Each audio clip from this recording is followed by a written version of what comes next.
Pada hari ketiga ada perkawinan di Kana yang di Galilea, dan ibu Yesus ada di situ. Yesus dan murid-muridnya diundang juga ke perkawinan itu. Ketika mereka kekurangan anggur, ibu Yesus berkata kepadanya, "Mereka kehabisan anggur." Kata Yesus kepadanya, "Mau apakah engkau daripadaku, Ibu? Saatku belum tiba." Tetapi ibu Yesus berkata kepada pelayan-pelayan, "Apa yang dikatakan kepadamu, buatlah itu." Di situ ada 6 tempayan yang disediakan untuk pembasuhan menurut adat orang Yahudi. Masing-masing isinya 2-3 buyung. Yesus berkata kepada pelayan-pelayan itu, "Isilah tempayan-tempayan itu penuh dengan air." Dan mereka pun mengisinya sampai penuh. Lalu kata Yesus kepada mereka, "Sekarang cedoklah dan bawalah kepada pemimpin pesta." lalu mereka pun membawanya.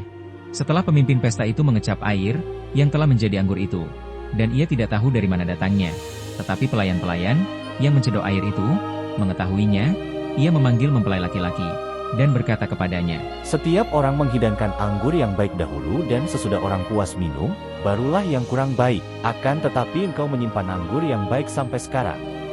Hal itu dibuat Yesus di Kana yang di Galilea, sebagai yang pertama dari tanda-tandanya, dan dengan itu ia telah menyatakan kemuliaannya, dan murid-muridnya percaya kepadanya.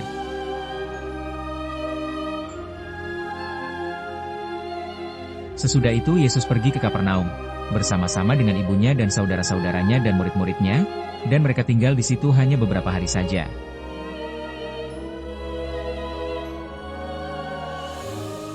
Ketika hari raya Paskah orang Yahudi sudah dekat, Yesus berangkat ke Yerusalem. Dalam bait suci didapatinya pedagang-pedagang lembu, kambing domba dan merpati, dan penukar-penukar uang duduk di situ. Ia membuat cambuk dari tali lalu mengusir mereka semua dari bait suci dengan semua kambing domba dan lembu mereka. Uang penukar-penukar dihamburkannya ke tanah dan meja-meja mereka dibalikannya. Kepada pedagang-pedagang merpati ia berkata, "Ambil semuanya ini dari sini, jangan kamu membuat rumah Bapakku menjadi tempat berjualan."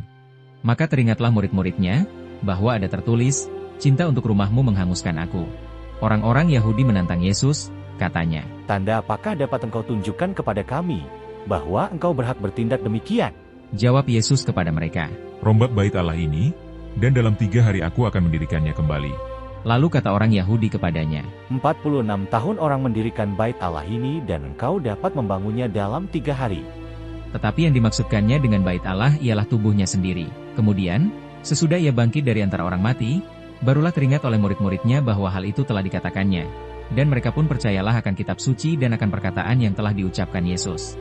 Dan sementara ia di Yerusalem selama hari raya Paskah, banyak orang percaya dalam namanya, karena mereka telah melihat tanda-tanda yang diadakannya. Tetapi Yesus sendiri tidak mempercayakan dirinya kepada mereka, karena ia mengenal mereka semua, dan karena tidak perlu seorang pun memberi kesaksian kepadanya tentang manusia, sebab ia tahu apa yang ada di dalam hati manusia.